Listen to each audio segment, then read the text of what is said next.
Palavra de Deus, bora! Abram a sua Bíblia no livro de Apocalipse, capítulo 2. Com a graça de Deus, vamos concluir o capítulo 2 de Apocalipse essa noite. Nós vamos ver a mensagem de Jesus à igreja de Tiatira, a quarta igreja do Apocalipse. Uau, estamos fazendo uma viagem incrível pelo livro de Apocalipse e hoje nos encontramos visitando a quarta igreja, a igreja de Tiatira. No nosso estudo de Apocalipse, o tema é a revelação de Jesus Cristo e o versículo-chave, Apocalipse 1:7, que diz: eis que ele vem com as nuvens e todo olho verá, até mesmo aqueles que o traspassaram, e todos os povos da terra se lamentarão por causa dele. Assim será. Amém. E há 2 semanas nós estudamos a carta à igreja de Pérgamo. Vocês se lembram? A igreja de Pérgamo era a igreja transigente, a igreja que abria concessão para o pecado, né? Foi abrindo uma brechinha aqui, outra lá, e aquilo desagradou a Deus, desagradou o Senhor tremendamente. Então, essa igreja transigente que fazia concessão com o pecado, nós aprendemos, né, com a mensagem de Jesus a essa igreja, que desesperadamente precisava se arrepender do seu pecado, ou enfrentaria a disciplina de Jesus que viria com a espada de 2 gumes na sua boca. Vocês lembram disso? Tremenda mensagem, se você não ouviu, vale a pena ouvir. Mas essa noite nós vamos ver a mensagem de Jesus à igreja de Tiatira.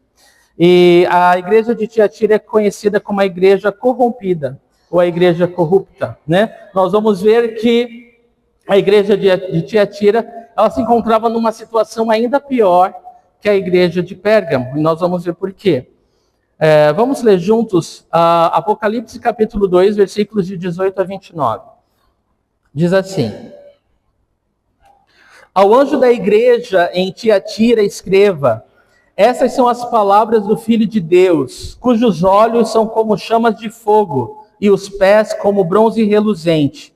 Conheço as suas obras, o seu amor, a sua fé, o seu serviço e a sua perseverança, e sei que você está fazendo mais agora do que no princípio.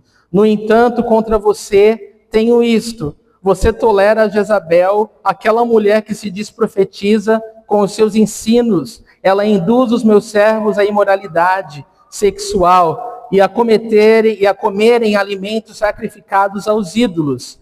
Dê-lhe tempo para que se arrependesse da sua imoralidade sexual, mas ela não quer se arrepender. Por isso vou fazê-la adoecer e trarei grande sofrimento aos que cometem adultério com ela, a não ser que se arrependam das obras que ela pratica. Matarei os filhos dessa mulher, então todas as igrejas saberão que eu sou aquele que sonda mentes e corações, e retribuirei a cada um de vocês de acordo com as suas obras.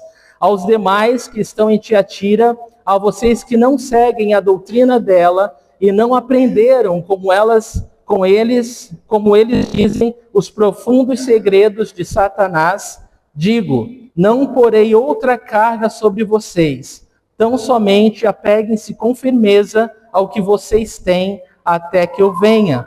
Aquele que vencer e fizer a minha vontade até o fim, darei autoridade sobre as nações. Ele as governará com cetro de ferro e as despedaçará como a um vaso de barro. Eu lhe darei a mesma autoridade que recebi de meu Pai. Também lhe darei a estrela da manhã. Aquele que tem ouvidos, ouça o que o Espírito diz às igrejas. Vamos orar. Senhor Jesus, nós te damos graças mais uma vez, ó Deus, porque podemos nos reunir no teu nome com a liberdade, Deus, de te adorar, de te bendizer, de estudar a tua palavra. Nós clamamos agora, Deus, que o Senhor capture a nossa atenção, Senhor, nossos corações, nossos pensamentos, ó Deus, traga todos cativos à obediência de Cristo nesse momento, Pai. Se existem preocupações que possam, ó Deus, ser lançadas, esquecidas e deixadas lá fora, Senhor. Clamamos a Deus que o Senhor ministre a cada coração de acordo com cada necessidade, Deus. Senhor, que ao falar da tua palavra, Deus, o Senhor use a minha boca, Senhor, como a tua boca, Pai. Que o Senhor fale a cada coração, Senhor, que sejam palavras de profecias, Sejam palavras, ó Deus, de correção, de encorajamento, Senhor, de ânimo, Senhor, que o Senhor possa liberar todos os dons que o Senhor quer, Deus, até dom de cura, Senhor, Tu sabes o que cada um precisa. Então nós oramos agora, Pai, e te agradecemos, em nome de Jesus. Amém. Queridos, vamos lá, presta bastante atenção, tá bom? O tema da mensagem dessa noite é arrependa-se. Arrependa-se. E o que é arrependimento? Arrependimento fala de mudança de direção. Arrependimento fala de que nós estamos indo por um caminho e nós somos convictos, profundamente convictos por Deus, de que o caminho que nós estamos seguindo não é bom. Não é bom, não é o caminho correto. E nós, então, fazemos uma metanoia, uma conversão, uma mudança de direção. Então, quando nós estamos andando no caminho e somos convictos por Deus de que esse não é um bom caminho, nós damos meia volta e passamos a andar para o outro caminho, exatamente oposto ao caminho que nós estávamos. Isso se chama arrependimento. Então, arrependimento não é um sentimento de tristeza que nos abate. Isso pode ser simplesmente identificado como remorso. Ai, poxa vida, foi pego. Ai, que chato que eu fiz isso, não queria. Mas se ficar só no sentimento, se ficar só na tristeza, isso é um remorso. Logo você vai passar, o sentimento vai embora e você vai continuar no seu mau caminho. Não houve arrependimento, não houve mudança de mentalidade, não houve mudança de direção.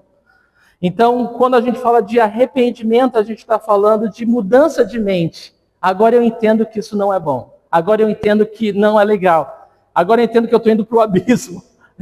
Eu não quero ir para o abismo. Eu entendi, né?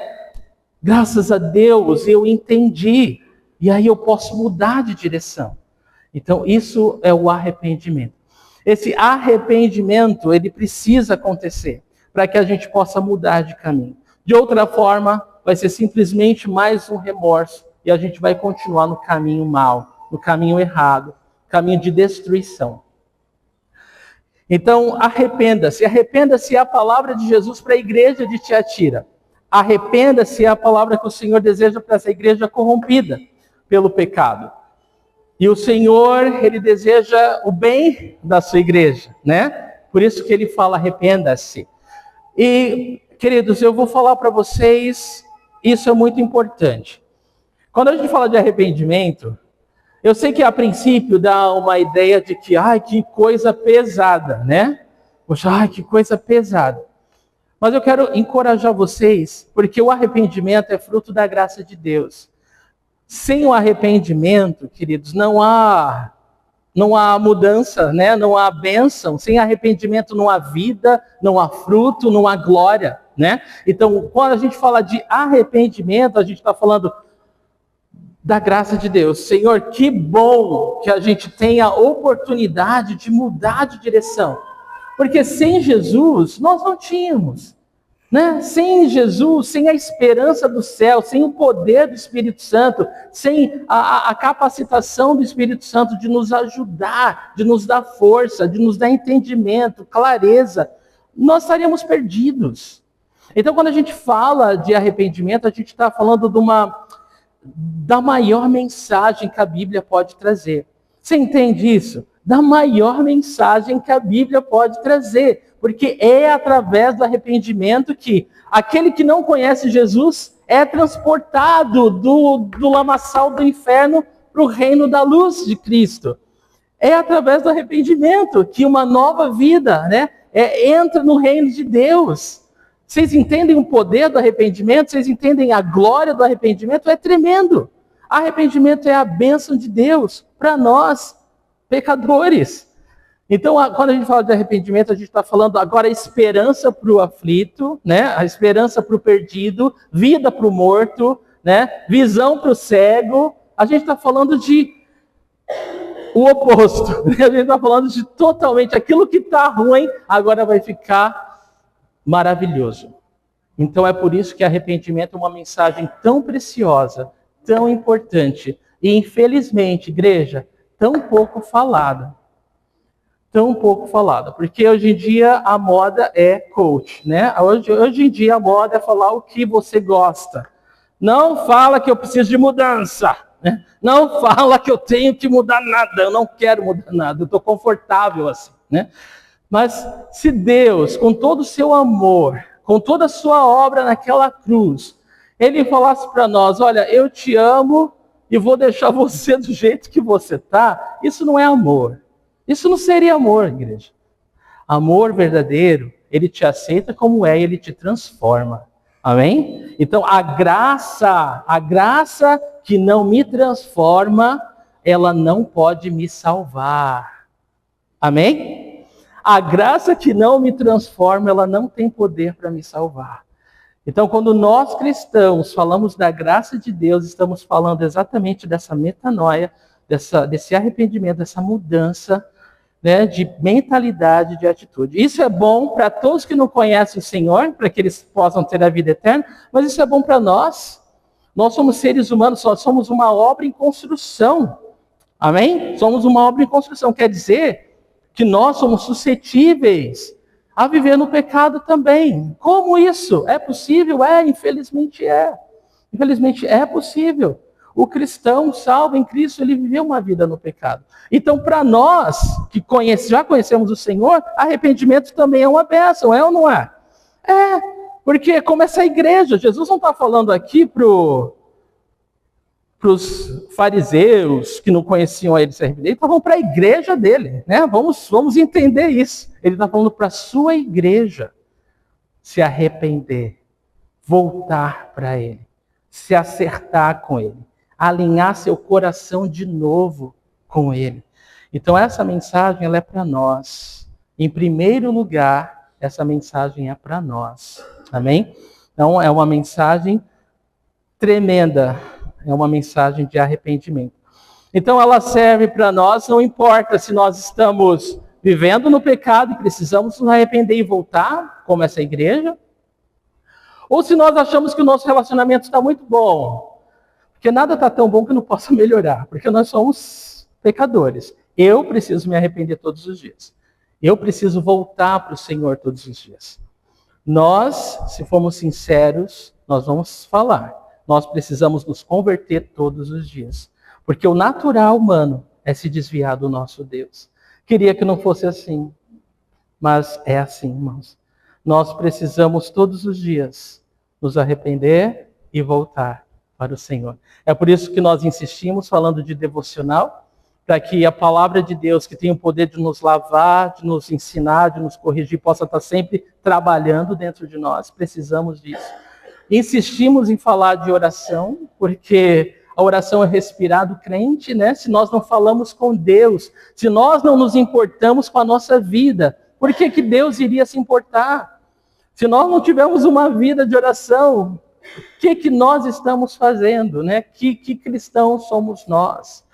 Então nós insistimos em vida devocional, na palavra de Deus, na oração, na comunhão com os irmãos. Nós precisamos disso, irmãos. Precisamos ser lembrados sempre que nos reunimos das verdades da palavra de Deus. Amém? Então, arrependimento é uma mensagem para todos nós. Amém? Fiz esse ponto bem claro, né? Agora vamos lá.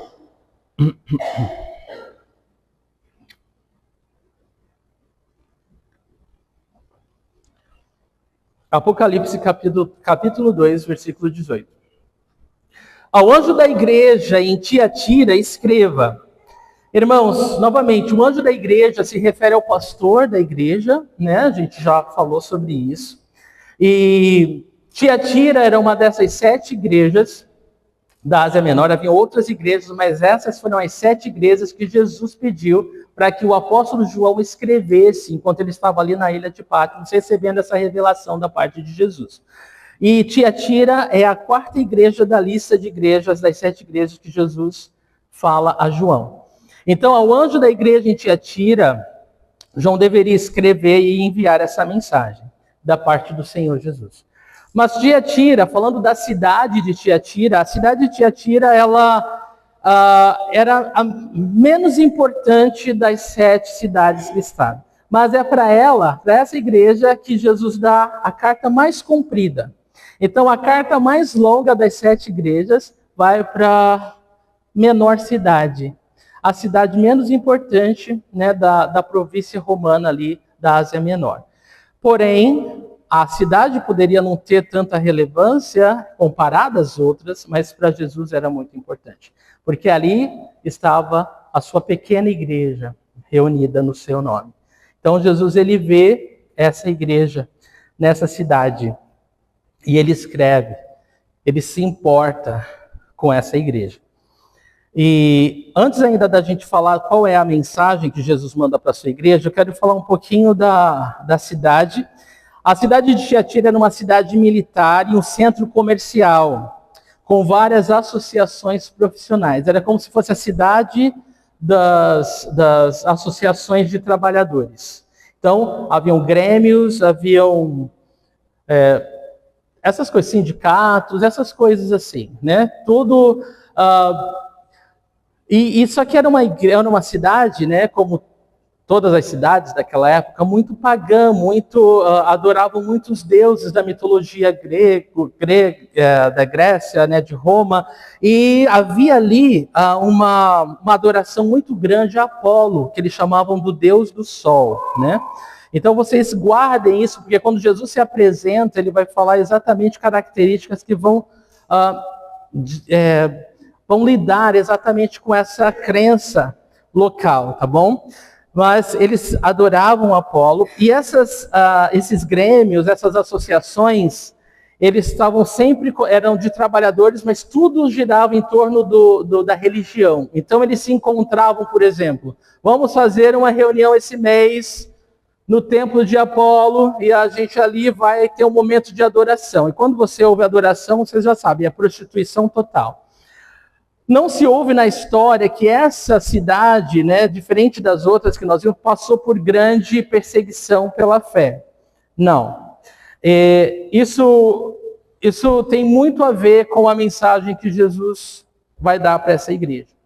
Significa que, a gente vai ver, essa igreja era induzida a achar que tudo bem. Bom, eu preciso de emprego, né? Eu tenho que sustentar minha família. O que tem que fazer? Tem que adorar um pouquinho Apolo, tem que fazer aí essas coisas tudo que todo mundo faz. E tinha alguém na igreja, que a gente vai ver já quem era, que falava, tudo bem, vai em frente. Olha, aliás, você é um pintor renomado, você tem que pintar esses templos pagãos, né? Nossa, você faz uma escultura tão bem, vai fazer a escultura lá do Apolo, da Afrodite, de sei lá quem mais, né? Que o seu sustento seja... E era esse tipo de encorajamento que os cristãos dessa igreja estavam tendo. Tudo bem de viver no pecado, tudo bem. E Jesus estava muito bravo. Porque Jesus não queria que a sua noiva, a sua amada igreja, aquela porque ele deu a vida, tivesse uma vida dupla, uma vida... se prostituísse, né? Espiritualmente. Jesus não quer isso. Jesus, ele nos ama tanto, né, que Tiago fala que o Espírito Santo tem ciúmes, né, de nós, ciúmes de nós.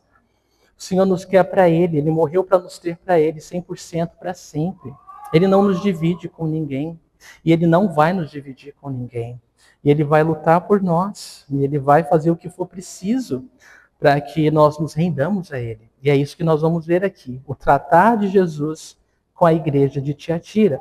Então, esse era o local em que a igreja estava inserida, e eu já até antecipei o que estava acontecendo na igreja.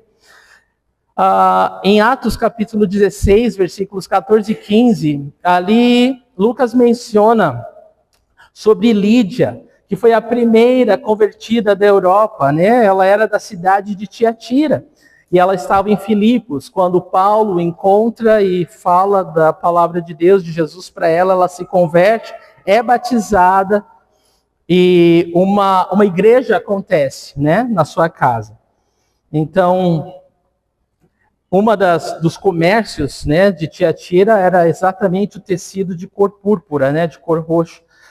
E isso era muito grande, né? Era o modo de vida deles, como eles ganhavam dinheiro. Um estudioso bíblico falou que Tiatira era famosa pela fabricação de uma tintura de cor púrpura, e numerosas referências são encontradas na literatura secular da época às corporações comerciais que fabricavam tecidos. Então, versículo 18, continuando, essas são as palavras do Filho de Deus. Então, falando agora a igreja que se encontrava em Tiatira, Jesus diz, essas são as palavras do Filho de Deus, cujos olhos são como chama de fogo e os pés como bronze reluzente. Presta atenção como Jesus se identifica para essa igreja. Jesus se identifica primeiro como Filho de Deus. É a primeira e única vez que Jesus usa esse título para si mesmo no livro de Apocalipse. Eu sou o Filho de Deus. Por que Jesus tem que falar que ele é o Filho de Deus? E você lembra no primeiro capítulo, onde João tem uma visão de Jesus no meio das 7 igrejas? E fala lá, olha, que ele é o Filho do homem, usando um termo messiânico, né? Mas os judeus sabiam o que significava Filho do homem, né? Os gentios nem tanto. Mas aqui, João deixa bem claro. Ele é o Filho de Deus. Ele é o Filho de Deus. E quando a gente fala Filho de Deus, né, existem muitas passagens bíblicas, né, eu anotei algumas, que fala ser filho de alguma coisa. Né? E isso significa que você tem a mesma natureza daquilo que você é chamado de filho. Tá bom? Por exemplo, em Isaías 57:3 fala que haviam os filhos das adivinhas, das feiticeiras. Quer dizer o quê, os filhos das feiticeiras? Que eles tinham a mesma natureza das feiticeiras. Esse é o contexto. Outra passagem, Marcos 3:17, é falado ali de Tiago e João como os filhos do trovão. O que quer dizer que eles eram os filhos do trovão? Que eles eram tempestuosos, né? Que esse era o espírito deles, essa era a natureza deles. Quando Jesus fala, eu sou filho de Deus, ele está falando, eu tenho a mesma natureza. Né, a mesma essência de Deus. Ele está se declarando como o próprio Deus. Então isso é muito importante. Jesus ele fala para essa igreja, eu sou o Filho de Deus. Eu sou o Filho de Deus. Cujos olhos são como chama de fogo.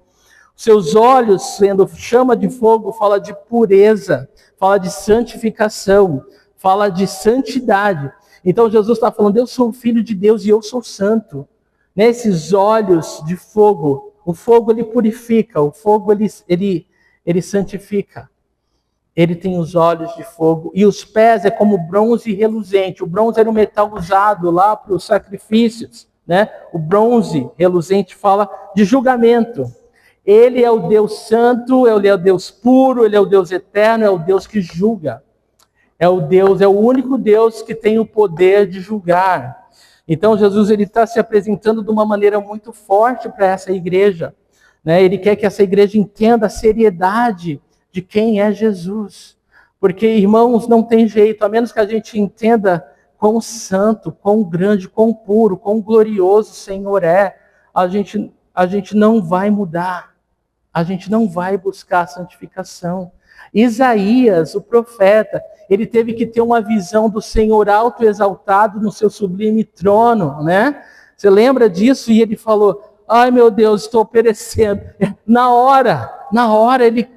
E aí o anjo toca tenaz, né? Na boca dele. Eu sou um homem de impuros lábios.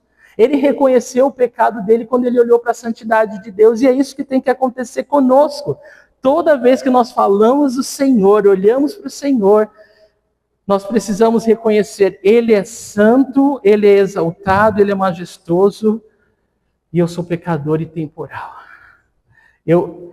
Todos que viram a grandeza e a glória do Senhor se ajoelharam e caíram como mortos diante dele. Porque Ele é santo, Ele é poderoso. E nós precisamos da misericórdia dele, nós precisamos da compaixão dele, como nós lemos no Salmo 103 essa noite. Então Jesus ele se apresenta como esse justo juiz que vem julgar, que vem purificar, que tem o poder de purificar e santificar a sua igreja. Então, isso vai de encontro principalmente àquilo que a cidade de Tiatira acreditava, que honrava, que era Apolo como o deus do sol, né? E Jesus, ele é o Filho de Deus, ele é o próprio Deus, ele é maior do que tudo. E a igreja era uma igreja que estava sendo corrompida, uma igreja que estava deixando com que o pecado fizesse parte do dia a dia dela. E olha, uma coisa estranha que acontece quando a gente deixa o pecado fazer parte da nossa vida é que caleja, né? E quando caleja, você já fez algum calo? É horrível, porque você não sente mais nada naquele lugar, né? E esse é o risco que a igreja estava correndo, né? De que o pecado não incomodava mais, né? Chegava a um ponto de que pecar era como qualquer coisa. As pessoas não ficavam não ficavam constrangidas, elas não ficavam buscando arrependimento, elas não estavam nem aí. Elas estavam achando que estava tudo bem, né? E Jesus não quer jamais que a sua igreja, né, esteja calejada para o pecado, para aquilo que é errado, né? Deus nos guarde, Deus nos livre. Então Jesus ele se apresenta para essa igreja e aí ele vai falar aqui dos seus olhos, dos seus pés, se apresentando como juiz santo que santifica. Versículo 19. E aí Jesus segue falando: conheço as suas obras, o seu amor, a sua fé, o seu serviço e a sua perseverança. Irmão, se você buscar nas outras igrejas, Jesus não descreve as obras das outras igrejas de forma tão detalhada como ele fala da igreja de Tiatira. Isso é um ponto positivo para essa igreja, né? Jesus está elogiando essa igreja, está reconhecendo que essa igreja tem pontos bons, positivos, né? E Jesus, ele reconhece isso. Então, o estilo do Senhor é sempre esse. Ele reconhece os pontos positivos e depois ele trata os pontos negativos, né? E é um bom modo da gente aprender a lidar, né? Quando a gente vai falar com os irmãos, a gente pode falar: olha, isso é muito bom, mas isso aqui tem que melhorar, né? É muito mais fácil. As pessoas, elas são muito mais abertas para ouvir o que você quer corrigir, o que você tem a falar contra, quando você fala os pontos positivos primeiro, né? Então, Jesus nos ensina um pouco de como falar a verdade em amor, né? Então, é assim, dessa forma que ele está falando com a sua igreja. Ele reconhece as suas obras. Então, mais uma vez, igreja, Jesus reconhece a sua igreja, tudo que nós fazemos, ele conhece. Jesus vê você. Eu amei quando o Rafa falou isso para as mamães logo no começo. Jesus te vê. E ele te vê, né? E eu até lembrei quando ele falou de Agar, né? Que ela é a primeira que fala: tu és o Deus que me vê. E ela estava preocupada com o filho dela. E Jesus fala: já tomei conta de tudo isso. Está tudo certo, né? Jesus é aquele que te vê. Ele conhece as suas obras. Ele conhece as suas preocupações. Ele conhece as suas dores. Ele conhece tudo de você. Então ele fala: eu conheço, né? Eu estou vendo o seu amor para com Deus, para com as pessoas, a sua fé, o seu serviço. Você serve ao Senhor, você se dedica ao Senhor, a sua perseverança, você não desiste, você continua, né? Muitos podem ter desistido, mas você continua, né? Você ainda está aqui. Deus seja louvado por isso. Então Jesus, ele descreve as qualidades dessa igreja. Isso é lindo. E ele descreve e ele completa. E sei que você está fazendo mais agora do que no princípio. Então Jesus está falando: olha, eu não só vejo o que você faz, como eu sei que também isso tem crescido. E ele não fala do modo pejorativo como a igreja de Éfeso, que estava trabalhando sem espírito, né? Estava trabalhando como uma máquina, né? E Jesus falou: meu espírito vocês não dependem de mim para nada, né? Vocês são robôs, vocês estão trabalhando aí sem mim, né? Não, aqui Jesus não fala isso. Ele falou: vocês estão fazendo mais agora. Então havia sinceridade, havia uma dependência de Deus para essa obra. Então eles estavam fazendo com sinceridade, com amor, com fé, com perseverança, muito mais agora do que no princípio. Então todas essas coisas eram muito boas em relação à igreja de Tiatira. Então nós aprendemos, né? Aprendemos que nós devemos que agrada a Deus, que a gente cresça na nossa fé, que a gente cresça no nosso amor, que a gente cresça na nossa perseverança e que a gente cresça no nosso serviço, né? Então é uma pergunta que nós devemos fazer hoje, né? Senhor, eu tenho crescido nisso? Será que é mais agora do que quando eu te conheci ou é menos? Me ajuda, Senhor. Me ajuda. Eu quero crescer, eu quero que seja mais, né? Não quero que seja menos, eu quero que seja mais. É claro que Deus ele quer muito mais a nossa comunhão do que nosso trabalho, e o nosso trabalho é fruto da nossa comunhão, mas a gente está vendo como o Senhor elogia e se alegra com essa igreja, que eles estão fazendo de forma, né, correta, sincera, né, dependente, e tem crescido, né, muito mais agora do que no princípio. Então, nós queremos isso também, Senhor. E aí no versículo 20, Jesus diz o seguinte: no entanto, bendita palavra, no entanto, contudo, até aqui estava muito bom, mas por mais sincero que era o teu serviço, por mais piedoso, né, que era o seu amor, a sua fé, a sua perseverança, e isso é muito sério para nós, irmãos, porque nós somos aqueles que negociamos com o pecado muito facilmente. Nós achamos que, por que eu faço isso? Eu sirvo ali, eu ajudei não sei quem. Eu posso me dar o luxo, me dar o direito de cometer esse pecado, ou aquele ou aquela coisa. Não, é errado esse pensamento. Esse pensamento não tem nada a ver com Deus. Esse pensamento é totalmente humano, totalmente diabólico, né? Quando Jesus fala no entanto, quer dizer que nada que você faça de bom pode te dar licença para alguma coisa ruim, né? Quando Jesus fala no entanto, ele quer dizer, olha, tudo que você está fazendo de bom não te dá licença para fazer nada de ruim. Né? Quando ele fala no entanto, ele está falando tudo que você fez de bom não é suficiente para que eu me cale e te deixe seguir esse caminho de destruição. Amém? Deus não vai nos deixar no caminho da destruição.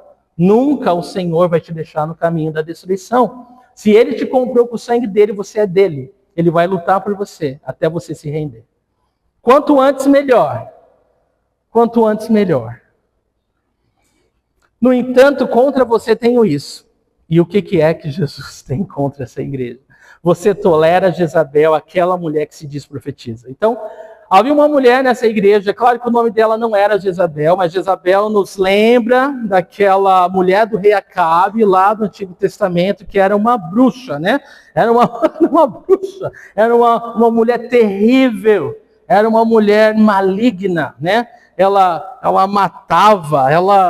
matava os sacerdotes do Senhor. Ela foi aquela por meio de quem ela fez a nação de Israel se desviar dos caminhos de Deus, para que adorasse a Baal. Vocês lembram disso? Lembram o embate que ela perseguiu o profeta, né? O profeta...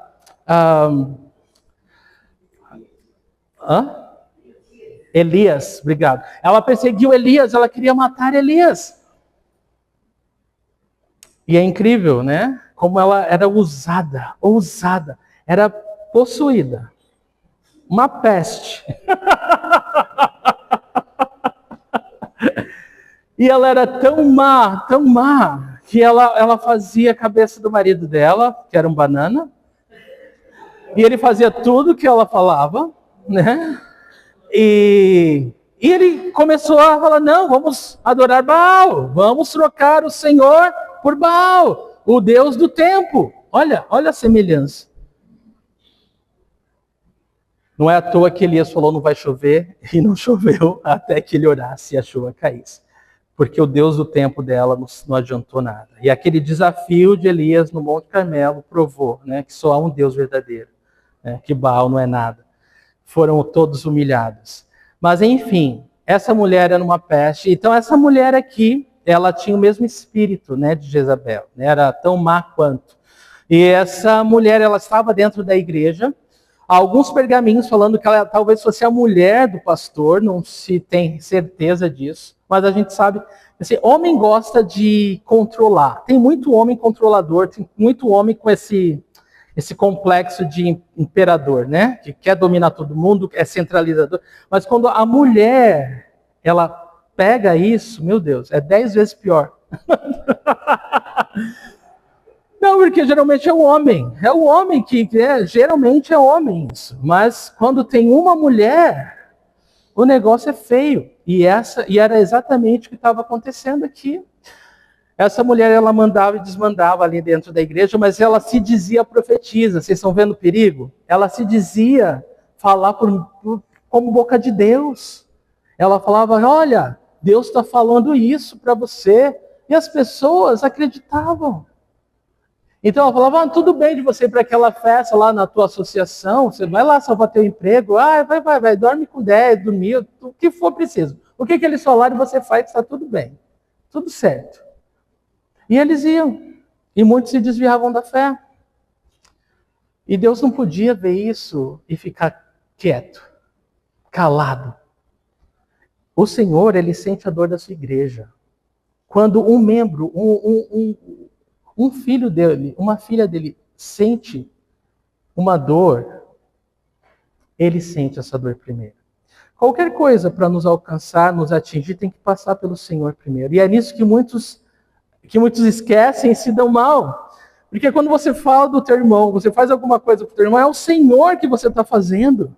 Ele sente a nossa dor. E Ele não vai ficar parado. Ele não vai ficar de braço cruzado. Se alguém mexe com a sua esposa, com a sua mulher, com a sua namorada, você não vai ficar parado. Por que Jesus vai ficar parado? Ele não vai. Quando mexe com a igreja dele, é por aquela que Ele deu a vida. Por aquela que Ele deu a vida. Aquela que Ele ama profundamente. Ele vai defender a sua igreja. Então, Jesus, Ele não vai ficar parado. Ele vai vir e vai vir com olho de fogo, e vai vir com o pé de latão reluzente, Ele vai esmagar, Ele vai queimar todo o mal. Ele vai lidar com todo o mal. Ele não vai ficar parado. Então era exatamente isso que estava acontecendo lá. Essa mulher estava colocando terror na igreja. Ninguém fazia nada. Todo mundo deixava. E aí que está o perigo. Essa mulher tinha liberdade. Isso que mais me assusta no meio cristão. Irmãos, se existe alguém causando mal, e você fica quieto. Se você sabe que existe um mal e você não faz nada, você cala, você se torna cúmplice. Obrigado, você se torna cúmplice. Você se torna parte daquele pecado também. E nós precisamos temer a Deus o suficiente para falar, não, eu não vou compactuar com isso. É preciso coragem? Porque você vai ser retalhado. E quando a retaliação vem, vem que vem. Ainda mais uma pessoa que se acha dona do mundo, pessoa que acha que tem todo o poder da terra, ela vai querer te esmagar, ela vai querer fazer o terror de você. Mas você tem que ser corajoso, você tem que ser corajosa, você tem que se permanecer pela verdade. E falar, aconteça o que acontecer comigo, isso eu não vou admitir. Eu não vou admitir, isso está errado, isso está errado. E é preciso coragem para isso, igreja. E Deus espera que a gente faça isso, igreja. Jesus é aquele que fala, olha, você não tem que temer o homem que pode matar o corpo. Você tem que temer a Deus que pode lançar uma alma para o inferno. É a Deus que você tem que temer. É isso que Jesus fala para nós. É assim que Jesus se apresenta à igreja de Tiatira. Você não tem que se acovardar. Nós não temos que nos acovardar, igreja. Amém? Nós não podemos deixar o mal crescer do nosso lado. Nós não podemos dar espaço para o que é errado. Nós não podemos dar espaço para o pecado. Senão vai sobrar para a gente. A princípio, a gente acha que a gente vai ficar ileso, mas não vai. Aquilo vai voltar contra nós.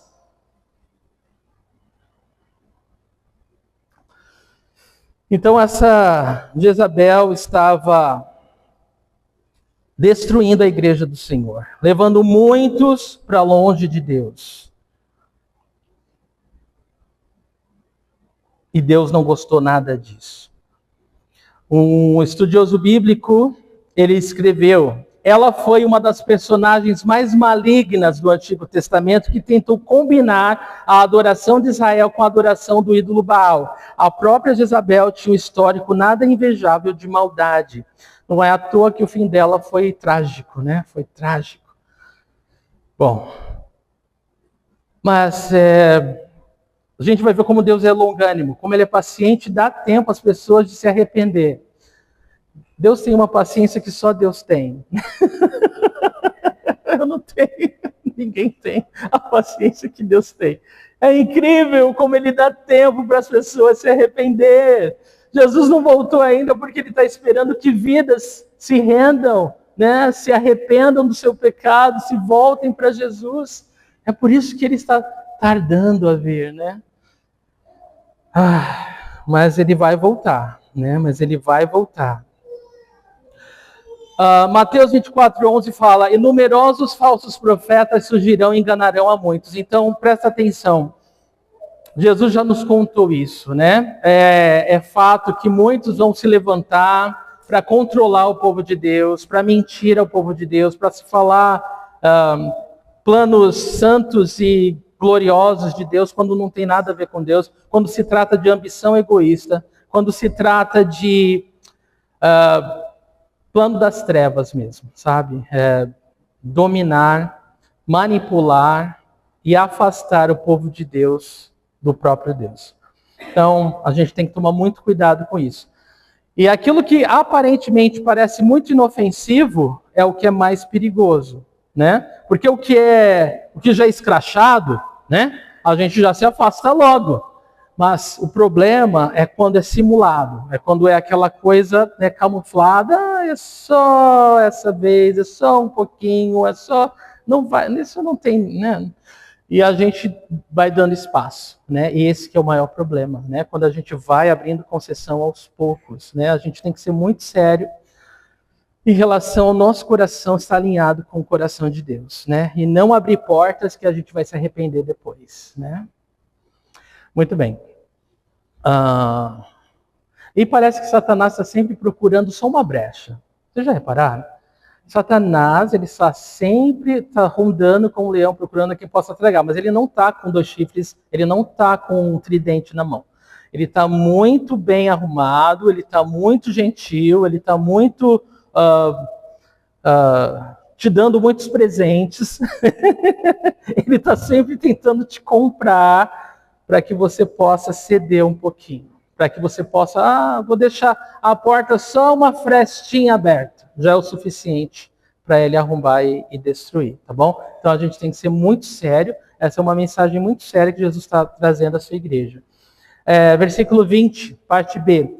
Com os seus ensinos, ela induz os meus servos à imoralidade sexual e a comerem alimentos sacrificados aos ídolos. Então, ela falava ser uma profetisa, ela era uma falsa, né, profetisa, e ela falava de modo como se fosse Deus falando, levando o povo, os servos de Deus, à imoralidade sexual, a fazer adultério, fornicação, homossexualidade, perversidade, tudo mais, tá?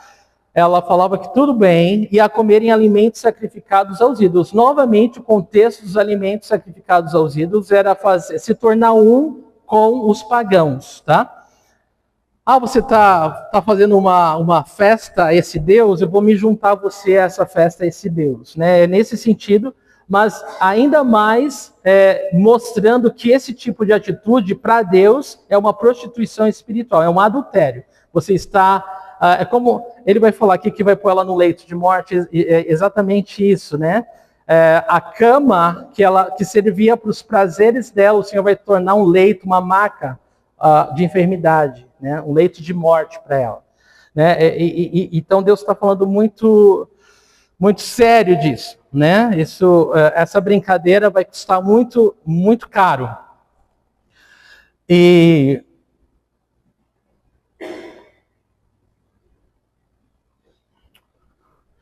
Walvoord, ele diz ainda assim, nenhum comerciante ou negociante poderia ter esperança de prosperar ou ganhar dinheiro a menos que fosse membro do seu grêmio comercial.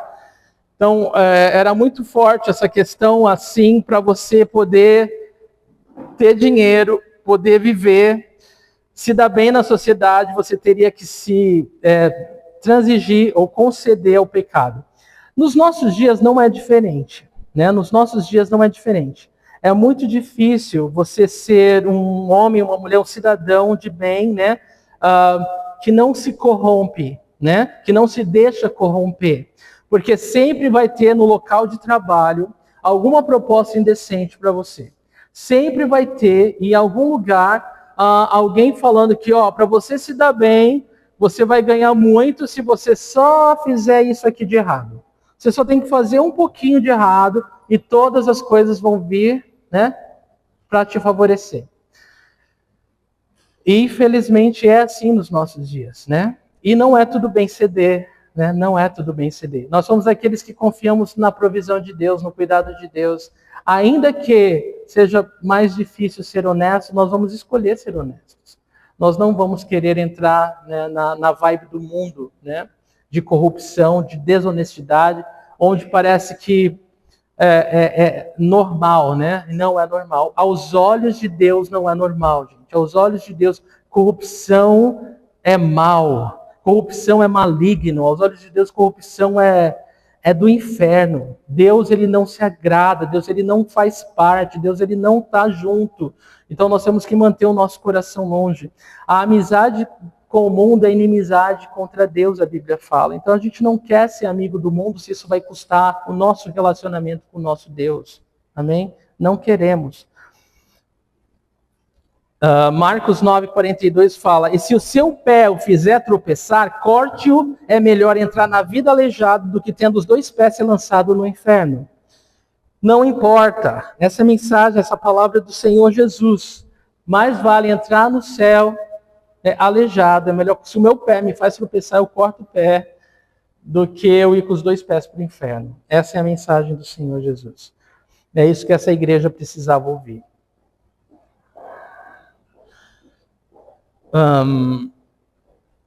Bom, fazendo uma comparação rápida com a igreja de Éfeso, o que acontece? A igreja de Éfeso, ela era uma igreja que ela foi esfriando no amor, né? Ela esfriava no amor, mas ela era muito forte no quê? Vocês lembram? Na doutrina, não é? Ela não deixava com que os nicolaítas, não deixava com que nenhuma heresia entrasse na igreja. Eles poderiam ser chamados de, sei lá, robôs, geladeira, do que for, mas nenhuma heresia entrava naquela igreja, né? Eles até faziam a obra sem Espírito de Deus, mas heresia não entrava ali. Não quer dizer que era certo. Jesus repreende, é errado. Mas o oposto disso também é errado, né? O oposto disso é a igreja de Tiatira, que estava crescendo em amor, mas também crescia na ilegalidade, né? Crescia também na corrupção, crescia também no pecado, né? Nas vistas grossas para o pecado. Então é preciso um equilíbrio, igreja.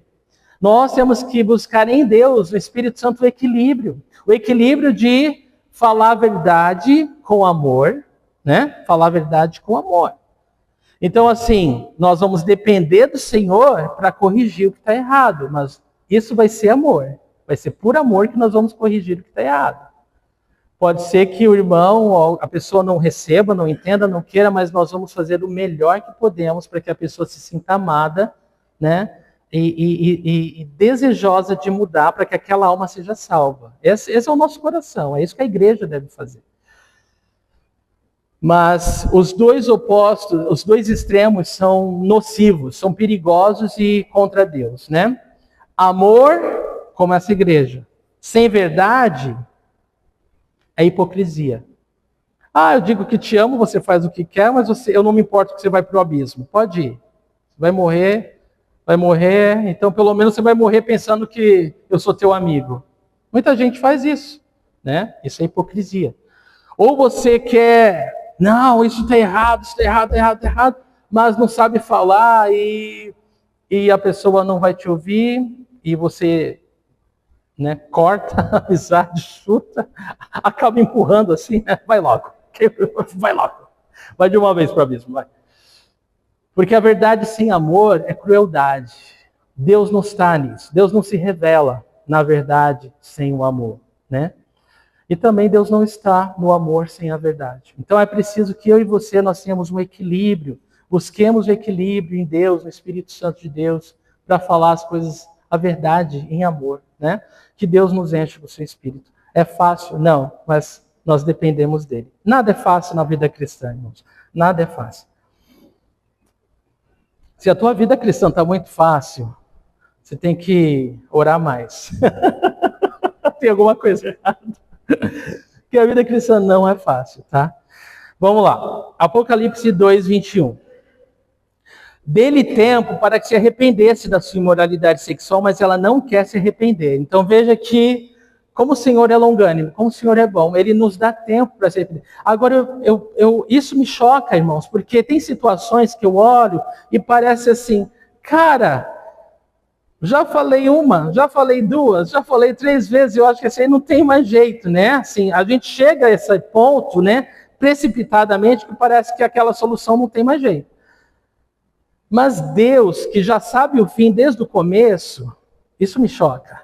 Ele fala que dá tempo para a pessoa se arrepender. Vocês entendem o que eu quero dizer? Ele já sabe se a pessoa vai se arrepender ou não. Mas ele ainda assim dá tempo para a pessoa se arrepender. Isso me quebra. Isso me quebra.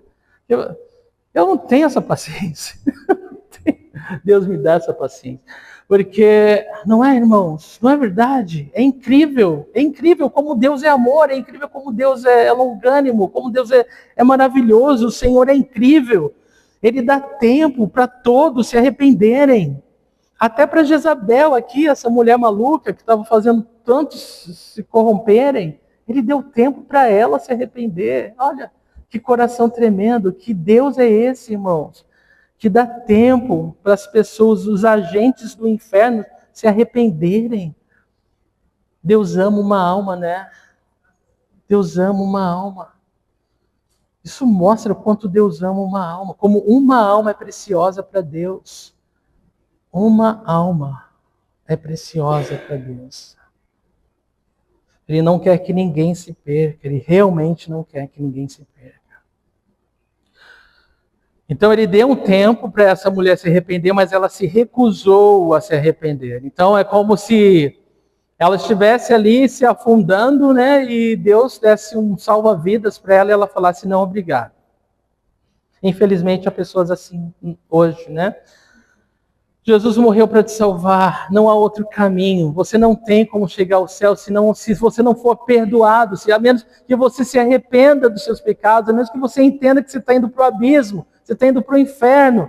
Deus te ama, Ele morreu numa cruz por você. E você fala, e você tem paixão, e você ama essa alma, e você ora por ela, e fala com ela, e ainda assim eles falam, não quero, eu não quero, eu não preciso de Deus. Quebra a gente, né? Destrói a gente. Imagina o coração do Senhor. Mas Gênesis 6,3 diz, meu espírito não contenderá como homem para sempre. Né? Tem uma hora que até Deus fala basta. E é isso que assusta, né? Quando Deus fala basta. Né? Meu espírito não contenderá com o homem para sempre. Tudo tem um tempo. Deus deseja que todos se arrependam. E Ele dá tempo para que todos se arrependam. Mas esse tempo chega ao fim. Versículo 22. Por isso vou fazê-la adoecer e trarei grande sofrimento aos que cometem adultério com ela, a não ser que se arrependam das obras que ela pratica. Então, existe uma consequência, existe um julgamento, né? Daí os seus pés, né? De latão reluzente, né? Mostrando o julgamento, mostrando ele como juiz que defende a sua igreja, que purifica a sua igreja, que lida com o mal na sua igreja. Então, ele diz aqui, vou fazê-la adoecer e trarei grande sofrimento aos que cometem adultério com ela. Então, ele espera com isso que haja o quê? Arrependimento, mudança de atitude, né? Se voltem para Deus, né? Que se arrependam das suas obras más. E essa referência, né, quando fala aqui vai fazê-la adoecer, é colocá-la num leito de morte, né? É num leito de enfermidade, para que ela possa refletir no que está fazendo e se arrepender. É impressionante como muitas vezes Deus tem que nos parar para a gente refletir em alguma coisa, né? E muitas vezes Deus usa enfermidades para nos fazer refletir sobre o que nós estamos fazendo com a nossa vida. Ouvir a Deus. Qual é a vontade dele para nós. Mas há também um julgamento para aqueles que a seguem, né? Para aqueles que fazem o que ela fala. Né? E isso é interessante. Né? Porque muitas vezes a gente olha para as pessoas que são enganadas como puramente inocentes, né? Puramente inocentes, né? Mas eu fico pensando, né? Essas igrejas que os pastores tiram tanto dinheiro, você dá isso, dá seu carro, dá sua casa, As pessoas que vão ali, muitas vezes, elas são, como a Bíblia fala, elas são pegas pela sua própria concupiscência, né? Pela sua própria cobiça. Então, elas estão querendo algo que não é Deus, né? E aí elas caem na armadilha, né? De homens que não são de Deus, né? Então, na busca dela, né? Pela cobiça delas, para ter o que elas querem, elas caem na armadilha de homens, né? Então, assim, esses homens têm o seu julgamento reservado, mas essas pessoas não são inocentes. Não é interessante pensar nisso? Elas não são inocentes. Cada um vai responder pelas suas próprias escolhas, né? Cada um vai responder pelos seus próprios pecados, né? É interessante isso, né? Então, estes que a seguem também serão julgados, serão tratados por Deus. Barclay disse, a antiga palavra grega usada para leito é também a palavra para sofá de banquete. E esse significado e se esse significado for entendido, o significado é, eu a matarei enquanto ela se sentar em suas festas proibidas. Então, aquilo que é tipo o peixe morre pela boca, né? Então, aquilo que ela mais busca, aquilo que ela mais deseja é o que vai destruir a vida dela. Então, é algo muito sério para parar para pensar nisso. Versículo 23, matarei os filhos dessa mulher, significando seus seguidores, então todas as igrejas saberão que eu sou aquele que sonda mentes e corações, e retribuirei a cada um de vocês de acordo com as suas obras. Então Jesus, ele está falando que o tratar dele na igreja de Tiatira vai servir como um modelo para todas as igrejas. Então, né, todos esses que cometem a perversidade serão julgados, serão tratados por Deus. E ele fala muito seriamente, né? Todas as igrejas saberão que eu sou aquele que sonda mentes e corações. Mentes e corações falam de pensamentos, mente fala de pensamento, coração fala de emoções, de sentimentos, né? Então ele sonda, ele conhece. Tudo que nós alimentamos na nossa mente, tudo que nós alimentamos no nosso coração. Isso quer dizer o quê? Se eu tenho alguma coisa impura na minha mente, ou guardo alguma coisa impura no meu coração, eu quero confessar. Eu quero que isso saia de mim. É como se o Senhor nos desse a oportunidade de confessar e falar, Deus, eu não gosto disso, eu não quero isso, arranca isso. A gente pode não impedir o passarinho, vou correr um pouco. A gente pode não impedir o passarinho de fazer cocô na nossa cabeça. Mas a gente pode impedir dele fazer um ninho. Amém? Então, assim, os pensamentos vêm, você refuta, você entrega no Senhor, você ora, fala, Deus, isso não é de Deus, eu não quero. O Senhor nos deu o Espírito Santo para isso, para nos ajudar a lutar. Mas o problema é quando a gente vem o pensamento e a gente acha, opa, isso parece bom, isso alimenta a minha carne, eu vou guardar isso no meu coração. Você vai guardando, chega uma hora, quando a tentação vem, e o diabo, ele é astuto, ele espera o momento certo para tentar a gente, né? Ele não vai tentar você quando você está forte espiritualmente. Mas é quando a gente guarda os maus desejos no coração que a gente acaba caindo nas armadilhas do diabo. Porque ele é ardiloso, então ele espera com paciência para pegar, para destruir, para desviar uma alma. Então, é muito sério isso, a gente não brinca com o pecado, a gente não quer pecados de estimação, a gente não quer cultivar pecado no nosso coração. Tudo que for contra a palavra de Deus, contra Deus, não faz parte da nossa vida, irmãos. A gente tem que entender isso. Não faz parte da nossa nova vida em Cristo.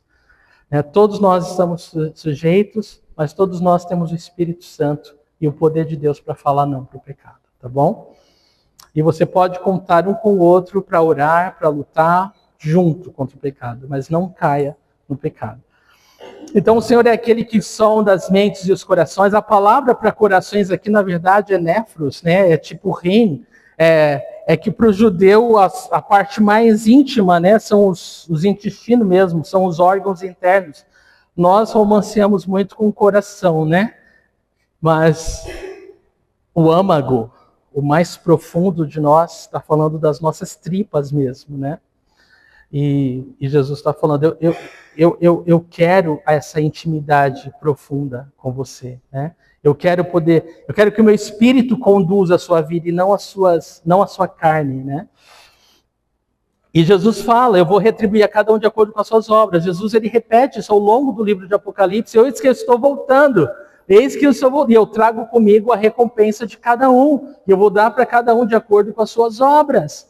Né? Então, tremendo isso, né? Tremendo que o Senhor é aquele recompensador de todos que o buscam. Ele é recompensador. Você nunca sai de mãos vazias quando busca a ajuda de Deus. Busque a Deus, clame ao Senhor. Ele tem compaixão de nós. Vamos rapidinho. A igreja de Tiatira, na linha do tempo, né, das eras das igrejas, ela serve tanto para nós individualmente hoje, como serviu naquela época para essas igrejas individuais, mas uma outra aplicação para o estudo das igrejas do Apocalipse é que elas se encaixam na linha do tempo da história da igreja.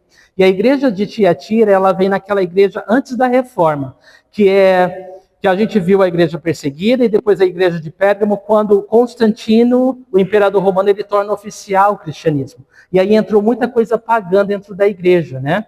E esse paganismo, né, esse sincretismo religioso, acabou corrompendo a igreja. Aí daí vem essa prostituição, né, ao culto a Deus, porque os ídolos começaram a entrar, as imagens começaram a ser construídas, a adoração de Maria começou nessa época, né, da história da igreja, né, e como corredentora, né, como uma deusa, né, um Deus que é mulher, né, um Deus que é mulher, alguém que é corredentora, né, ela é como se ela tivesse um papel importante, né, na salvação do homem.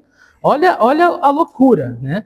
E com o pastor Edmund, a gente viu de onde isso veio, lá de Nimrod e Semiramis, né, a esposa dele, com o filho Tamuz, né? Então a história dessa Jezabel, lá do tempo de Nimrod, né, se perpetuou ao longo de toda a história da igreja até os nossos dias. É louco pensar nisso, né? É assustador, na verdade. Mas Satanás é como se ele falasse, eu não posso contra eles, eu vou me misturar com eles. E aí eu vou corromper eles por dentro. Essa é a estratégia do diabo ao longo da história da igreja. Bom, vamos lá. Versículo 24. Aos demais que estão em Tiatira, a vocês que não seguem a doutrina dela e não aprenderam, como eles dizem, os profundos segredos de Satanás. Digo, não porei outra carga sobre vocês. Os profundos segredos de Satanás era uma doutrina ensinada nessa época por essa mulher e outros que seguiam ela, de que se você quer combater o mal, você tem que conhecer esses segredos. Então, até no mundo hoje em dia está assim, se você quer saber como lidar com o mal, você tem que se misturar no meio deles. Você tem que provar, você tem que ir lá, você tem que estar onde eles estão. Né? E é bem satânico, é bem demoníaco, é bem para que você se corrompa, é bem para que você caia, é bem para que você, para acabar com você mesmo. Tá? Esse ensinamento ele já vem desse tempo. Irmãos, eu ouvi uma vez e é verdade. Para você lutar contra o mal, você não tem que conhecer o mal. Basta você conhecer o que é bom. Se você conhece Jesus, se você conhece a palavra de Deus, você percebe o mal de longe. As pessoas que trabalham no banco e lidam com nota, dinheiro, elas estão tão habituadas com a textura, né, das notas verdadeiras, que pelo tato, elas já sabem quando a nota é falsa. Né? Mas por que elas conhecem o que é errado? Porque elas são acostumadas com o que é certo. O único modo de você conseguir enfrentar o mal e não cair nas ciladas dele é você estar forte. Você conhecer a Bíblia, a palavra de Deus, o que a Bíblia fala. Estudar a palavra de Deus, ler, meditar, conhecer as Escrituras. É a única forma, meu irmão, que você vai estar preparado para enfrentar os ataques do diabo, as ciladas do inimigo, para te destruir, para te afastar da fé. Então a gente está falando de algo sério, algo verdadeiro, algo que nos afeta hoje. Então Jesus aqui ele está falando, para aqueles que não seguem, eu não coloco carga nenhuma mais. Continua assim. Né? E é interessante, né, que mesmo nessa igreja corrompida, haviam aqueles que não se deixavam levar pelos ensinamentos dela. Isso mostra, irmãos, que que tem muito a ver com aquilo que nós buscamos aqui dentro, né? Se nós realmente buscamos a Deus, a gente pode viver numa sociedade perversa. A gente pode estar até dentro de uma igreja perversa. Nós não vamos nos deixar corromper. Não é tremendo isso, irmãos? Como isso fala aqui, ó, como Deus está olhando o nosso coração. O que você está buscando, Deus sabe exatamente o que você busca, né? E a palavra de Deus fala que se você buscar o Senhor de todo o coração, você vai encontrá-lo. E é verdade, Ele vai se revelar para nós em qualquer situação. Não existe situação que possa impedir Deus de se revelar a um coração que busca Ele sinceramente, né?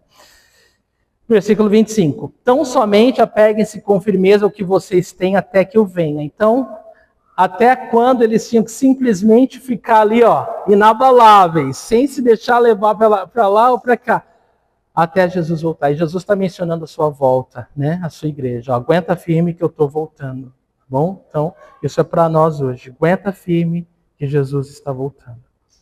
Amém? Isso deve trazer uma paz no nosso coração, né? Isso deve trazer uma grande alegria, uma grande esperança, que o nosso sofrimento não é eterno, né? Que a nossa luta não é eterna, né? Essa angústia que causa no nosso coração, ter que lidar com a sujeira do mundo, a sujeira dentro da igreja, a sujeira em todas as esferas da sociedade, é angustiante, irmão, é angustiante, é desesperador, mas nos faz ansiar mais pelo céu e pela volta do nosso Salvador. Não é? Ah, Jesus. Então é isso.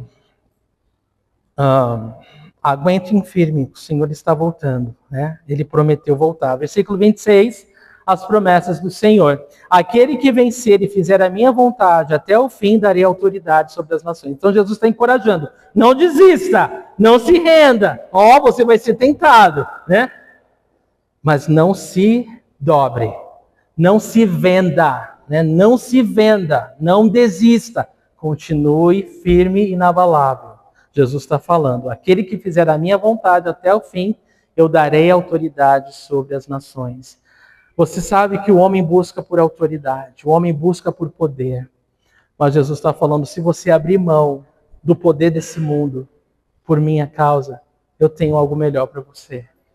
Aleluia, né? Louvado seja o Senhor. Ele fala, eu vou te dar autoridade sobre as nações. Nós vamos reinar, governar o mundo com Jesus durante o milênio. E Ele vai nos tornar encarregados. Não é tremendo isso?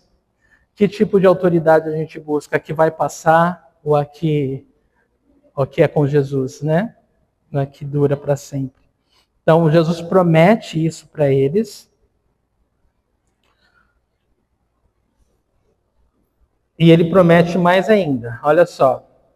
Versículo 27. Ele as governará com cetro de ferro e as despedaçará como um vaso de barro. Essa citação é em relação a Jesus, ao seu governo justo, né? Com esse cetro de ferro.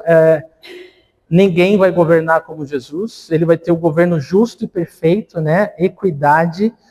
Ele vai despedaçar, né, todos os governos corruptos e ele vai instituir o seu governo justo. E ele vai despedaçar como um vaso de barro, né? Não importa quantas Jezabels ou quantos espíritos, né, controladores vão estar, Jesus está falando, eu vou destruir tudo isso. Não vai durar para sempre.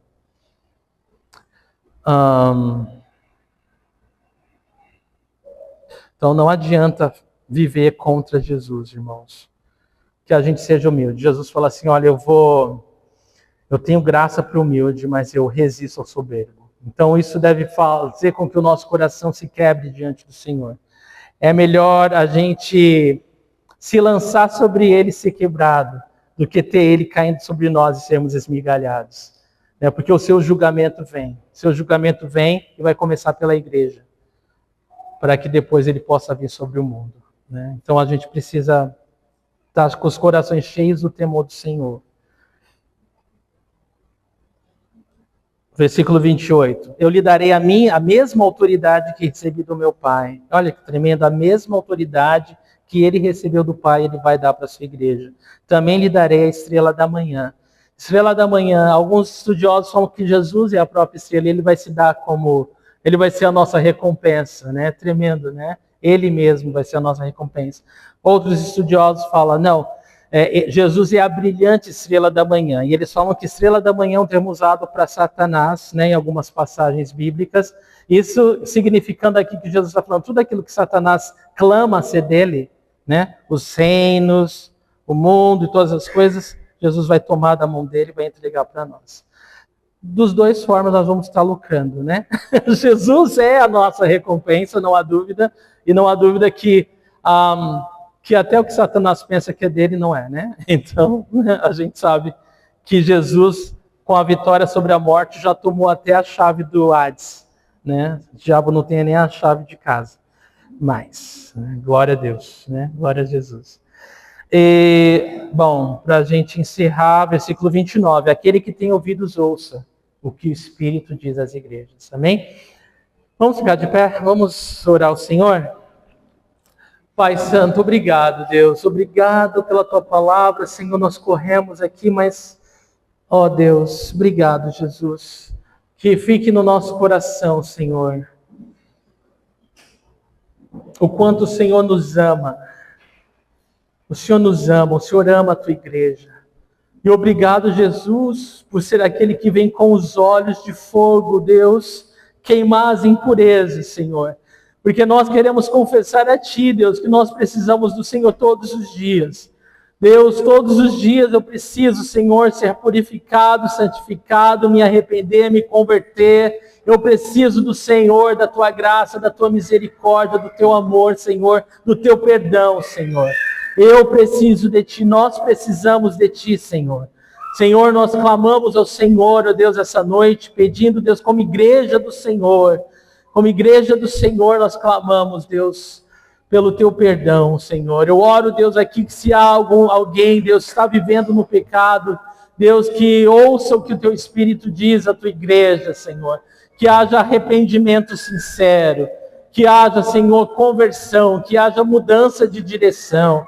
Abandono do pecado, Deus. Aquele que abandona o pecado, Senhor, alcança misericórdia, Senhor. Eu clamo por isso essa noite, Deus. Eu clamo, Pai, que todos que ouvirem essa mensagem, Deus, sejam tocados pelo Teu Espírito Santo. Que aqueles que não Te conhecem possam querer Te conhecer. Receber do perdão do céu. Ter a comunhão com Deus. Saber, Deus, que o Senhor pagou naquela cruz os nossos pecados, Senhor.